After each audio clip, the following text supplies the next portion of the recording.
ತಮಿಳುನಾಡಿನಲ್ಲಿ ಇವತ್ತು ಒಂದು ಘಟನೆ ನಡೀತು. ಮಾಜಿ ಸಿ ಎಂ ಸ್ಟಾಲಿನ್ಗೆ ವಿಧಾನಸಭೆಯಲ್ಲೇ ವಿಜಯ್ ತಿರುಗೇಟನ್ನು ಕೊಟ್ಟರು. ಎಷ್ಟು ಅಚ್ಚುಕಟ್ಟಾಗಿ ಕೊಟ್ಟರು ನೋಡಿ. ಚುನಾವಣೆ ಸಂದರ್ಭದಲ್ಲಿ ಮುಗಿಸಿಬಿಡ್ತೀನಿ ಅಂತ ಸ್ಟಾಲಿನ್ ಹೇಳಿದ್ರಂತೆ, ಅದೇ ರೀತಿ ಸನ್ನೆ ಮಾಡಿ ತೋರಿಸಿದರು. ಈ ಮನುಷ್ಯನ ಸೂಕ್ಷ್ಮತೆಯನ್ನು ಮೆಚ್ಚಬೇಕು ನಿಜಕ್ಕೂ. ಯಾಕಂದರೆ ಇವತ್ತು ಸನ್ನೆ ಮಾಡೋದಕ್ಕಿಂತ ಮೊದಲು ವಿಜಯ್ ಸ್ಪೀಕರ್ರವರ ಅನುಮತಿ ಕೇಳಿ ಸನ್ನೆ ಮಾಡಿದ್ದಾರೆ. எல்லாரும் போயிட்டாங்க. இல்ல யுவர் பெர்மிஷன் பண்ணலாமா? இப்பவும் பண்ணலாம், ஒண்ணும் தப்பு இல்ல.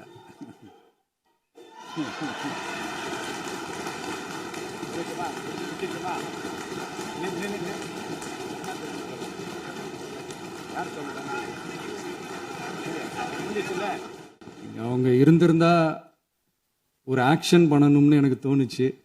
எல்லாரும் போயிட்டாங்க. இல்ல யுவர் பெர்மிஷன் பண்ணலாமா? இப்பவும் பண்ணலாம், ஒண்ணும் தப்பு இல்ல.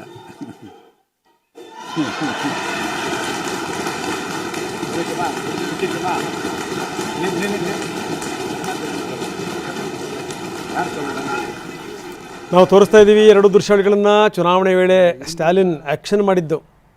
ಸೊ ಅದೇ ರೀತಿ ವಿಧಾನಸಭೆಯಲ್ಲಿ ಇವತ್ತು ವಿಜಯ್ ಆ್ಯಕ್ಷನ್ ಮಾಡಿರೋದು. ಸಿ ಎಂ ವಿಜಯ್, ಅದು ಏನು ಸ್ಪೀಕರ್ ಅವರ ಅನುಮತಿ ಪಡೆದು ನೋಡಿ. ಇದು